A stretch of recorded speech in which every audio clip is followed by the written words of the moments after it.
Hier, 441 policiers et gendarmes ont été blessés sur la seule journée. C'était inédit depuis le début de cette mobilisation. 457 interpellations. Et puis, ce tweet ce soir que je voulais vous proposer, qui est assez clair et qui évoque un enregistrement sonore. C'était donc lors d'une opération de police et l'ouverture d'une enquête par le préfet de police, Laurent Nunez. Voici pour le tweet ce soir. Avant d'écouter Laurent Nunez, voici la séquence. Ton sourire. Efface ton sourire. Efface ton sourire. Tu vas faire, moi, tu veux la deuxième. Ouais, fais ça. Prends exemple sur tes potes. Tu vas faire, moi, t'en veux une. Je ferme pas. Moi, je ferme pas. Tu commences à bégayer. T'en veux peut-être une, non, pour te remettre la mâchoire droite. Je peux te dire que si tu veux en venir dans la rue, travaille ton cardio, mon grand. T'as traversé la rue, t'étais au-dessus. Ouais, moi, je suis chaud. Tu sais que t'as une sacrée tête à claque, quand même. Vraiment. Tout à l'heure, on est arrivé, t'as bandé vers l'intérieur. Bon, t'avais plus de bite d'heure quand on est arrivé. T'inquiète, ta petite tête, on l'a déjà en photo. T'as juste à te repointer dans la rue prochaine manif. Et je peux te dire que nous, les têtes, on est vachement figés, on les retient. Mais t'inquiète pas que la prochaine fois qu'on vient, tu monteras pas dans le car pour aller au commissariat. Tu vas monter dans un autre truc qu'on appelle ambulance pour aller à l'hôpital. T'inquiète pas. Vas-y, rigole, non mais t'inquiète. 3 km. Pourquoi tu rigoles? Nous on tape des black blocs à longueur de journée, mon gars, et je peux te dire qu'ils ont des couilles quand ils viennent. Bon, après ils repartent chialer chez leur grand-mère, mais ils ramassent les dents. Ils ramassent leurs dents aussi. Voilà donc pour cette séquence publiée par nos confrères de Loopsider. Et voici ce soir la réaction du préfet de police, Laurent Nunez. Nous sommes extrêmement rigoureux sur l'application des règles déontologiques. Nous soutenons les policiers. Ce qu'ils font en ce moment, c'est remarquable. Surtout quand on voit la violence qu'ils ont à subir en face d'eux. Et ils font face et ils tiennent le coup.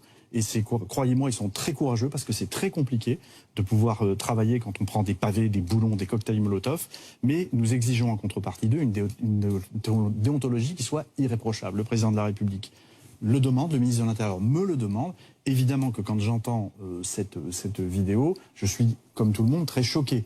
Évidemment que je demanderai la saisine de l'inspection générale de la police nationale. Enfin, en tout cas, dès que j'ai entendu cette vidéo, c'est évidemment la première décision que j'ai prise, car ces propos sont graves et ce sont des propos qui, déontologiquement, posent des problèmes très graves.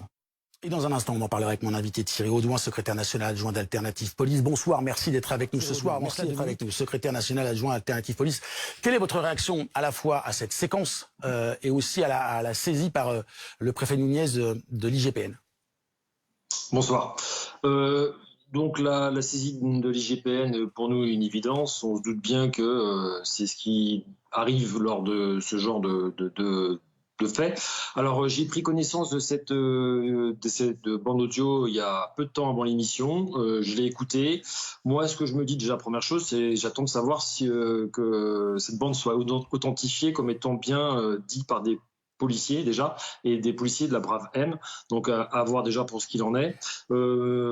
Ensuite, on verra bien si c'est le cas. Dans ce cas-là, les fonctionnaires de police qui sont mis en cause s'en expliqueront, parce que de toute façon, Alternative Police CFDT, on a toujours été là pour le respect de la loi et de la déontologie, donc il n'y a aucun souci sur ça. On n'est pas là pour cautionner quoi que ce soit, on est là juste pour dire qu'il faut d'abord s'assurer de la véracité des faits. Il y a la présomption d'innocence qui s'applique pour tout le monde, pour la population, mais aussi pour les policiers. Et puis, quand même ce fait devrait être avéré, il ne faut pas faire d'un fait une généralité.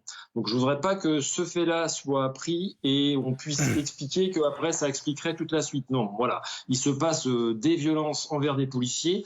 Comme vous l'avez rappelé, 441 policiers ont été blessés en France. Donc, s'ils ont été blessés, c'est qu'à la base, qu'on était plus victimes que auteurs. Donc voilà, il faut aussi prendre ça comme paramètre en question, et puis après on verra bien effectivement de savoir ce que l'enquête de l'IGPN, ce qu'il en ressortira. Les spécialistes ont beaucoup salué la façon dont le préfet Nunez gérait la sécurité depuis son arrivée à son poste après le préfet Lallement. Est-ce qu'aujourd'hui, les manifestants n'ont pas trouvé la parade et est-ce qu'il ne faut pas revoir la façon dont on gère ces situations? Parce qu'on a vu des scènes hier assez hallucinantes. En fait, le problème, c'est qu'on cherche toujours à mettre en porte-à-faux, ce soit l'État, la hiérarchie et les policiers. Donc, quand ça se passe bien, parce qu'au début, tout le monde reconnaissait qu'avec le préfet de police, ça se passe bien, eh bien, on va chercher des failles ici ou là pour dire que ça se passe pas bien. Donc, forcément, quand on pousse les gens à l'échec, il peut y avoir des comme hier, ça s'est mal passé. Mais si ça s'est mal passé, c'est pas en raison de la politique de maintien de l'ordre, c'est en raison de personnes qui viennent volontairement dégrader, parce que je suis désolé, désolé, moi, on met à feu et à sac des magasins, des voitures, des gens qui sont agressés, on met le feu des poubelles, on oublie quand même le risque pour la population qui vit dans ces immeubles, parce qu'il pourrait se passer des drames sans l'intervention de la police. Parce qu'il ne faut pas oublier une chose aussi, c'est que la police, elle intervient pour la paix publique. Elle est là pour sécuriser des gens qui pourraient être victimes d'une partie de la population, parce qu'il faut bien différencier aussi les manifestants d'une partie, une petite partie de personnes, mais qui sont très visibles, qui sont les Black Blocs,